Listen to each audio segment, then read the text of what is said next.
What? Elena, naririnig mo ba iyang sinasabi mo? Mas gugustuhin mo pang magkaanak ako sa ibang babae kaysa ibigay mo sa akin ang nais ko na magkaroon ng kapatid si Gianna. Puno ng pagkagulat sa boses na tanong ni Jake sa asawang si Elena. Hindi siya makapaniwala na sa mismong bibig ng babaeng iniibig niya maririnig niya ang ganoong kataga. Hindi niya akalain na sa mismong bibig nito maririnig niya na para bang itintulak na siya nito na magkaroon ng anak sa ibang babae. Hindi na ba siya nito mahal? Wala na bang pagpapahalaga sa kanya ang pinakamamahal niyang asawa? Gaano kalaki ang galit nito sa kanya para masabi ang ganoong kataga? Jake, para sa iyo din naman ito lalo na at alam ko sa sarili ko na hindi ko na kayang ibigay ang gusto mo. Umiiyak na muling wika ni Elena. Kapansin-pansin ang matinding lungkot sa mga mata nito habang patuloy sa pagpatak ang luha sa mga mata kaya naman hindi niya din mapigilan ang makaramdam ng pait ng kalooban. Mahal niya ang babaeng ito kaya nga niya ito pinakasalan pero paanong nakarating sa ganitong sitwasyon ang kanilang pagsasama?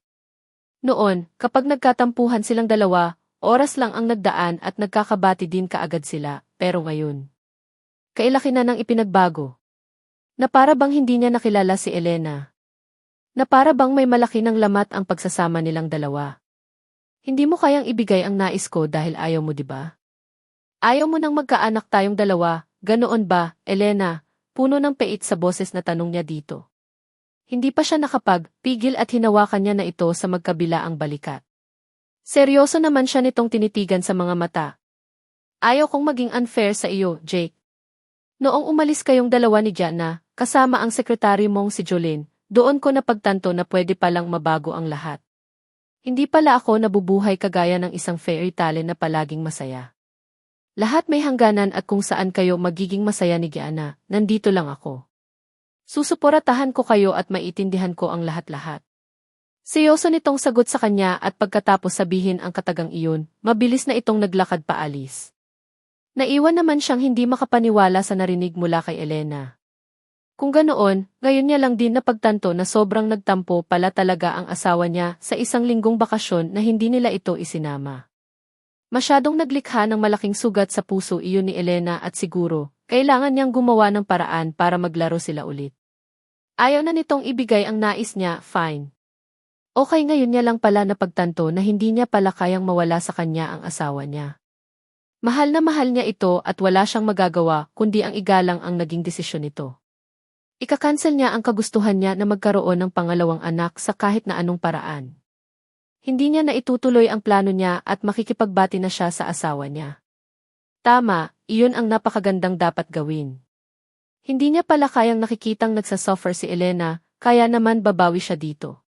Kahit na alam niyang may mali din ito sa mga nangyari, ipapakita niya pa rin dito ang pagsisisi niya para bumalik na sa dati ang pagsasama nilang dalawa. Ngayon niya lang din lubos na naisip na miss niya na pala ito. Miss niya na ang paglalambing nito sa kanya, at ang palaging pagsasabi nito sa kanya kung gaano siya nito kamahal. Miss niya ang mga panahon na sabay silang natutulog. Ang kanilang mga lambingan at ang kanilang mga pangako sa isa't isa na magsasama sa hirap at ginhawa. Sa naisip niyang iyon, kaagad niyang inilabas ang kanyang cellphone mula sa kanyang bulsa. Tinawagan niya ang kanyang personal assistant para utusan na bumili ng bulaklak at ipadala dito sa bahay. Ibibigay niya iyon kay Elena. Tama, lulunukin niya ang lahat ng kanyang pride at muli niyang sususyuin ang kanyang asawa. Hindi pwedeng ganito sila palagi. Hindi niya pwedeng ipilit ang nais niya kung ayaw niyang mawala ng tuluyan sa kanya ang asawa niya. Sa naisip niyang iyon, pagkatapos niyang makipag-usap sa kanyang personal assistant, mabilis niyang sinundan si Elena. Mabuti na lang at nakasalubong niya ang isa sa mga kasambahay at nang tanungin niya ito kung nasaan na si Elena, nasa dining area na daw. Kasama na nito si Gianna. Nga pala. Iyon nga pala dahilan kaya ginising niya si Elena mula sa pagkakahimbing sa pagtulog para yayain na kakain na ng dinner. Hindi niya naman akalain na muuwi sa sumbatan ang lahat kaya naman mabilis na siyang bumaba ng dining area para saluhan niya ang mag-ina niya sa pagkain ng dinner. Medyo matagal na din palang hindi siya nakakasabay sa mga ito sa pagkain ng dinner at siguro, tama lang na umpisahan niya na ngayon. Gusto niyang muling ibalik ang dati nilang samahan na mag-anak. Gusto niyang maging maayos ulit ang lahat-lahat. Sa pagbaba ng dining area ni Jake, Naabutan niya ang mag-ina niya na nag-uumpisa ng kumain ng dinner. Wala sa sariling napatingin siya kay Elena na tamilmil kung kumain. Halatang pinipilit lang nitong kumain dahil ang bawat subo nito ay kakarampot lamang. Diet ka pa rin ba? Elena, look at yourself. Dagdagan mo naman ang pagkain mo. Ang payat mo na hindi niya na mapigilang sambit. Talaga naman eh. Sobrang tamilmil nitong si Elena pagdating sa pagkain at takot na takot yatang malagyan ng pagkain ang katawan dahil natatakot itong tumaba. Samantalang natigilan naman si Elena dahil sa sinabi ng asawa. Bigla din siyang nakaramdam ng lungkot. Puro mga paborito niyang mga pagkain ang nakahain sa mesa pero useless din ang lahat. Gustuhin niya mang kumain ng marami, hindi maaari. Hindi na kaya ng tiyan niya na kumain na marami. Hindi niya nakakayanin. Hayaan mo na lang ako, Jake. Mahirap magpapayat kaya dapat lang na maging istrikto ako sa aking diet. Kunwari baliwala niyang sagot pero durog ng durog ang puso niya. Kung sakali kayang malaman ni Jake ang tungkol sa sakit niya, ano kaya ang mararamdaman nito? Malulungkot kaya ito or baka naman lihim na matutuwa lalo na at hindi na maayos ang pagsasama nilang dalawa ngayon. Diet? God, diet ka pa rin sa lagay na iyan halos buto at balat ka na. Alam mo kung hindi ko lang siguro alam kung gaano ka-conscious sa figure mo, iisipin ko talaga na may sakit ka eh. May halong sarcastic sa boses na wika nito, kaya naman wala sa sariling nabitawan niya ang hawak niyang kutsara at tinidor. Bigla din siyang nakaramdam ng paninikip ng bundok. Kung sana tama lang si Jake eh. Kung sana pagdadayat lang itong ginagawa niya, kaya tamilmil siya sa pagkain. Kung sana, wala siyang sakit na cancer para kahit papaano, magampanan niya pa rin ang pagiging ina ng tahanan na ito. Kailang hindi na eh. Alam niya sa sarili niya na hindi na siya magtatagal. Nararamdaman niya iyon sa kalagayan ng katawan niya ngayon. Stage 2 cancer at sinabi ng doktor niya na may tsansa pa siyang gumaling. Pero parang hindi naman yata iyon ang sinasabi ng katawan niya. Nakakaramdam na siya ng panghihina at unti-unting iginugupo na ang katawan niya ng sakit. Jake, pagkatapos natin kumain, pwede ba tayong mag-usap? Seryosong tanong niya sa asawa niyang si Jake. Masakit man, pero siguro, kailangan niya ng pakawalan ito. Ayaw niya nang maging burden pa siya nito, at ayaw niya nang dagdagan pa ang sama ng loob nito sa kanya. For what? Kung mag-uusap din lang tayo at mauwi sa pagtatalo ang lahat, wag na lang muna, Elena. Saka na lang. Saka na lang kapag hindi na mainit ang ulo mo. Sagot nito sa kanya at pagkatapos sabihin ang katagang iyon, mabilis na itong tumayo at naglakad palabas ng dining area.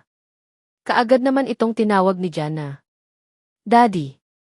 Daddy, where are you going po? Huminto naman si Jake sa paghakbang at pilit ang ngiti sa labi na hinarap ang anak. Lalabas lang saglit si Daddy, anak. Magpapalamig lang ng kahit kaunti lang, sagot nito. Lalo namang nakaramdam ng bigat ng kalooban si Elena. Alam niyang umiiwas na naman si Jake sa mga posible nilang pagtatalo. Well, hindi niya ito masisisi. Hindi talaga. Pagkaalis ni Jake, hindi na din siya kumain. Hinintay niya lang na matapos kumain si Gianna at pagkatapos nito, inihatid niya na ito sa kwarto. May time at lakas pa siya para asikasuhin ito, kaya naman nangako siya sa sarili niya na simula ngayong araw, personal niyang aasikasuhin ang anak niya. Lalo na at hindi niya nga alam kung hanggang kailan lang ang lakas niya. Tama, habang malakas pa siya, gusto niyang iparamdam kay Gianna ang pagiging ina niya, kaya simula bukas, siya na ang maghahatid at sundo dito sa school. I love you, Mommy. Sana po magkabati na kayo ni Daddy. Sana po hindi na kayo mag-aaway. Malambing na wika nito sa kanya. Malungkot naman siyang napangiti. Anak, bata ka pa para isipin ang problema namin ng daddy mo. Don't worry, magiging maayos din ang lahat. Siya nga pala, dito ako matutulog ngayong gabi ha? Tabi tayo, nakangiti niyang wika. Talaga, Mommy? Tatabi ka sa akin ngayong gabi? Yes. Yes, gusto ko iyan, Mommy. Excited nitong bigkas kaya naman pagkatapos nitong mag-half bath, hinayaan niya lang itong manood muna ng kartoon sa television at nagpasya na din siyang bumalik sa kwarto nilang dalawa ni Jake para maglinis ng katawan at magpalit ng damit pantulog. Isa pa, nasa kwarto nilang dalawa ni Jake ang mga gamot na iinumin niya ngayong gabi. Hindi kasi siya pwedeng magmintis sa pag-inom noon kahit isang araw lang kung hindi, baka mas lalo siyang mag-suffer sa sakit niya dulot ng cancer. Kailangan niyang pangalagaan ang lakas niyang unti-unti nang nawawala para mapagsilbihan at makasama niya pa si Gianna, kahit sa kaunting panahon na lang ang natitira sa buhay niya. Ipagpasok ko ng kwarto naming dalawa ni Jake, nadatnan ko itong nakaupo sa gilid ng kama. Halatang hinihintay ang pagdating ko kaya parang walang nakita na pumasok ako sa walk-in closet.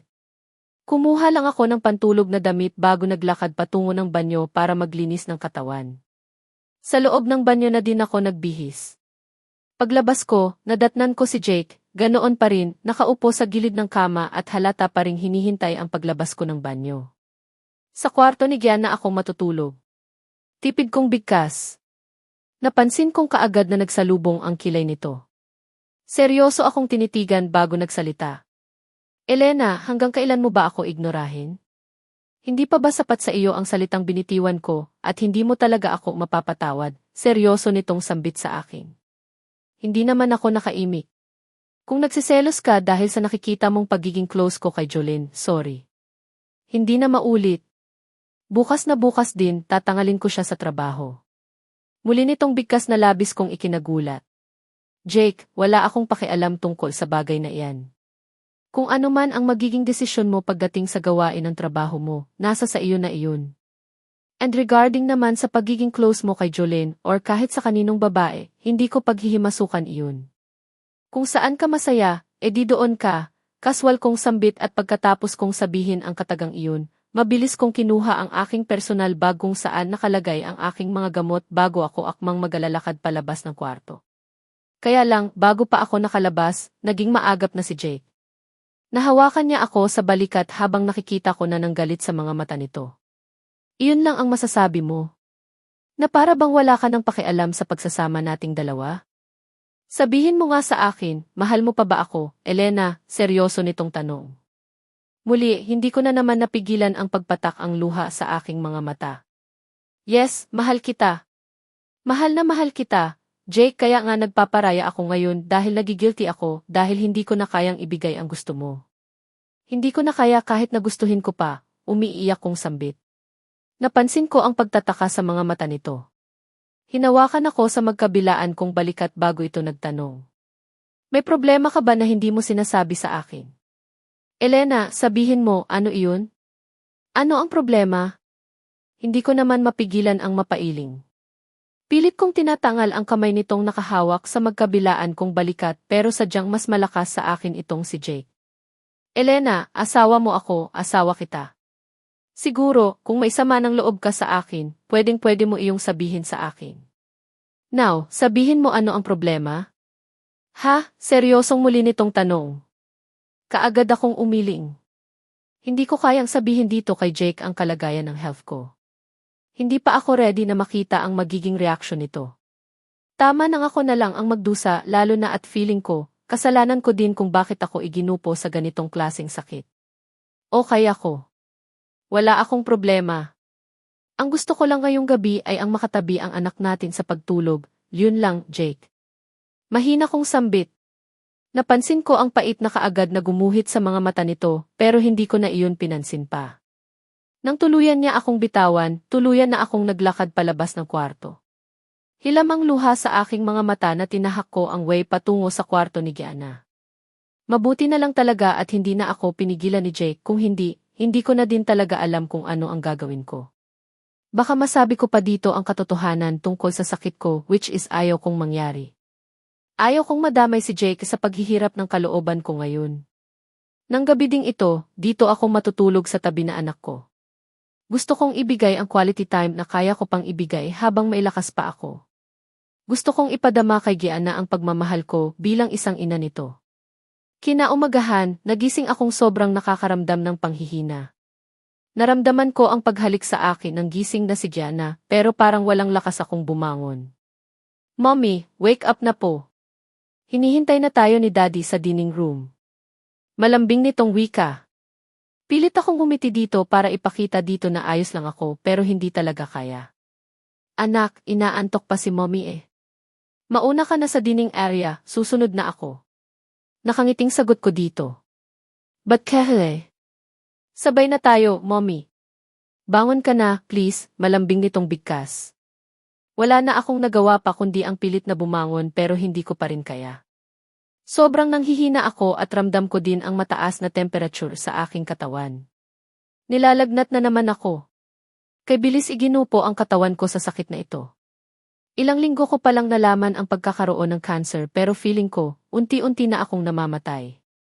Dining area, tahimik kong hinintay ang mag-ina ko. Nasa ibabaw ng mesa ang red roses na gusto kong ibigay kay Elena. Peace offering lalo na at desidido na talaga akong makipagbati dito. Kaya lang, halos 10 minuto na akong naghihintay dito sa dining area, wala pa ring Elena at Diana ang bumaba. Gusto ko sanang ako na lang ang sumundo sa mag-ina ko, kaya lang nang maisip ko na hindi pa pala okay ang relasyon naming dalawa ni Elena, inutusan ko na lang si Yaya Gloria na ito na ang pumunta sa kwarto ni Diana. Sobrang lungkot na matulog mag-isa lang sa kwarto kagabi kaya naman wala muna akong balak na pumasok ng opisina. Gusto kong ibigay ang buong oras ko sa mag-ina ko. Nakakapag-isip-isip na ako, hindi ko na ipipilit pa ang kung ano ang nais ko na isa pang anak. Kung ayaw ibigay sa akin ni Elena yon, wala akong magagawa kundi intindihin yon. Kaysa naman sa maging dahilan pa yon sa hindi naming pagkakasundo. Sir, si Madam po. Si Madam D. Wala sa sariling mabilis akong napaangat ng tingin nang marinig ko ang nag-aalalang boses ni Yaya Gloria. Galing na ito sa kwarto para tawagin si Elena at Diana. Yaya, bakit? Ano ang nangyari? Nagatataka niyang tanong dito. Sir! Si Madam po. Si Madam, mataas na naman ang lagnat niya. Taranta nitong bigkas kaya wala sa sariling mabilis akong napatayo. Walang sabi-sabing lumabas ng dining area at naglakad paakyat sa second floor ng bahay at diretso sa kwarto ni Diana kung saan nadatnan ko si Diana na umiiyak na sa tabi ni Elena. Mommy! Bigkas nito sa nakahiga pa ring si Elena. Nag-aalala akong naglakad palapit dito at nang hawakan ko si Elena, doon ko napagtanto kung gaano ito kainit. Elena, ano ang nangyari? Elena, nag-aalala kong bigkas. Hindi na ako nagdalawang isip pa at mabilis itong kinarga. Kailangan na nitong madala sa hospital sa ayaw at gusto nito. Utusan ng driver na ihanda ang sasakyan. Kailangan madala sa hospital si Elena. Utos ko habang mabilis ang hakbang. Nakikita kong nakatitig sa akin si Elena pero walang kahit na anong namutawi sa bibig nito. Hold on, mahal. Dadalhin kita sa hospital. Yaya, ikaw na muna ng bahala kay Diana. Sambit ko ng tuluyan na akong makalabas ng bahay. Pagkatapos noon, diretso na ako sa nakaredy ng kotse at bumiyahe na kami patungo sa pinakamalapit na hospital. Mabuti na lang talaga at hindi ako pumasok ng opisina kung hindi baka kung ano na ang nangyari dito kay Elena. Habang nasa biyahe kami, kalong ko si Elena dito sa likurang bahagi ng sasakyan. Ang personal driver ko na ang hinayaan kong magmaneho. Hindi ko din mapigilan ang mapatitig kay Elena. Nakapikit ito at halatang may iniindang sakit. Mahal, ano ba talaga ang nangyayari sa'yo? May mga bagay ba akong hindi alam tungkol sa'yo? May itinatago ka ba sa akin? Hindi ko mapigilang sambit. Wala akong nakuhang sagot mula dito kaya naman hindi ko na namalayan pa ang pagpatak ang luha sa aking mga mata. Hindi ako basta-basta napapaiyak ng kahit na sino pero ang kalagayan ngayon ni Elena ay nagbigay sa akin ng hindi maipaliwanag na takot. Takot na baka tuluyan itong mawala sa akin. Hindi ko siguro talaga kakayanin. Mahal na mahal ko ang babaeng ito at hindi ko kayang mawala siya sa akin. Pagdating ng hospital, kaagad na din namang inasikaso si Elena. Ipinasok ito sa loob ng emergency room samantalang hindi naman ako mapalagay sa paghihintay. Hindi ko namalayan pa kung ilang oras nang nasa loob ng emergency room si Elena pero nang may lumapit sa akin na isang doktor bigla akong nakaramdam ng takot. Lalo na nang mapansin ko kung gaano ito kaseryoso ngayon. Ikaw ba ang husband ni Elre de la Fuente? Seryosong tanong nito sa akin. Kaagad naman akong tumango. Dos, kumusta siya? Kumusta ang asawa ko? Seryoso kong tanong dito. Napanasin kong saglit itong natigilan. Ilang segundo din akong tinitigan bago umiling-iling.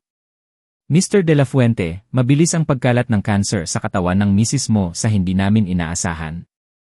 Kailangan niya nang mag-undergo ng chemotherapy para... Ano? Dos, teka lang anong sabi mo? Linawin mo. Anong cancer?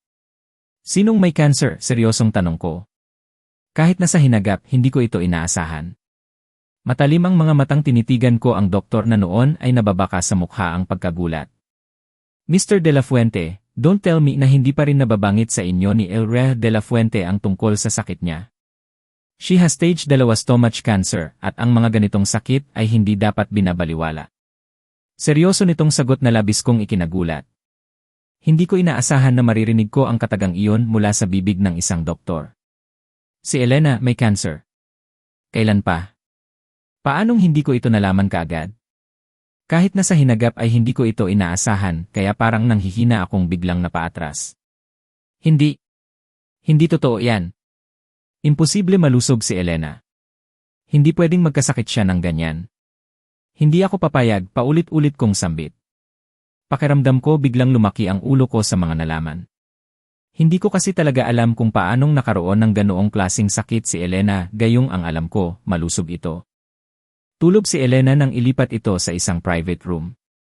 Sinabi ng doktor nito na kailangan munang manatili si Elena sa hospital sa loob ng ilang araw para maobserbahan ito. Masyado daw kasing naging aktibo ang cancer cells nito at mabilis na kumalat sa kalapit na organ at mas nagiging delikado iyon sa kalusugan at buhay ni Elena. Hindi ko alam kung ano ang gagawin ko habang nakatitig ako sa wala pa ring malay na si Elena. Kitang-kita ko sa mukha nito ang paghihirap at ngayon ko lang na-realize na ito nga siguro ang isa sa mga dahilan kung bakit palagi kong naririnig dito na hindi na daw siya nito kayang bigyan ng isa pang anak. Ito ang dahilan at wala ng iba. Elena, bakit? Paano mo nagawang ilihim sa akin ang ganito kaimportanteng bagay na nangyayari sa buhay mo?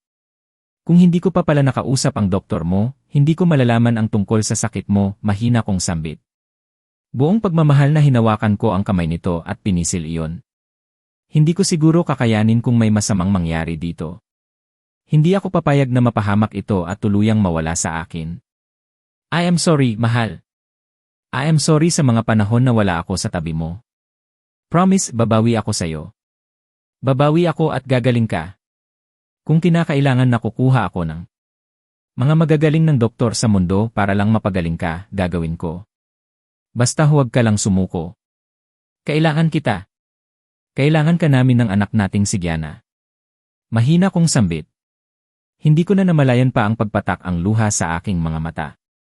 Kanina ko pa gustong umiyak habang kausap ko ang doktor nito at ngayong kami na lang dalawa ang nandito sa silid na ito, pwede ko na sigurong sabihin dito kung ano ang laman ng puso ko. Mahal na mahal kita, Elena. Mahal na mahal kita at kung pwede lang na ako na lang ang nasa kalagayan mo ngayon, buong puso kong tatanggapin. Basta makita ko lang na healthy at masaya ka. Muli kong sambit. Hindi ko na mapigilan ang sarili ko at hapayakap na ako dito. Para akong isang batang napahagulhol ng iyak. Sa mga nakalipas na mga taon, tanging si Elena lang naging kakampi ko sa lahat ng bagay. Ito din ang kaisa-isang babae na nagpabago sa pananaw ko sa buhay, kaya naman napakasakit sa akin na makita ito sa ganitong sitwasyon. Na nakahiga sa kama, nanghihina at higit sa lahat, nagdurusa sa sakit. Nasa ganoon akong kalagayan nang maramdaman ko ang paghaplos nito sa likod ko. Napatitig ako sa mga mata nito na unti-unting nagmulat kaya naman hindi ko mapigilan ang mapangiti dahil sa tuwa. Sa wakas, gising na siya.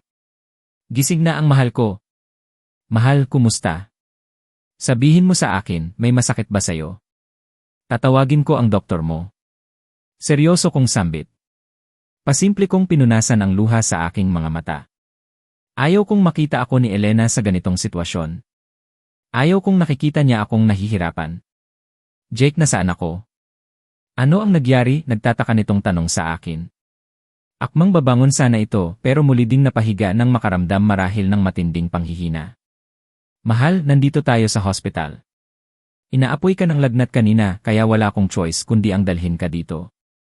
Kumusta na? Kumusta ang pakiramdam mo? Seryoso kong tanong. Napansin kong natigilan ito. Nag-iwas ng tingin sa akin na para bang may gustong itago. I think, simpleng lagnat lang ito, di ba? Pwede na siguro tayong umuwi, Jake. Seryoso nitong sambit.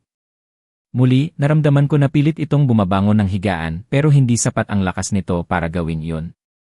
Pinilit pa rin itong maging okay sa harapan ko kahit na ang totoo, nahihirapan ito sa sitwasyon nito ngayon.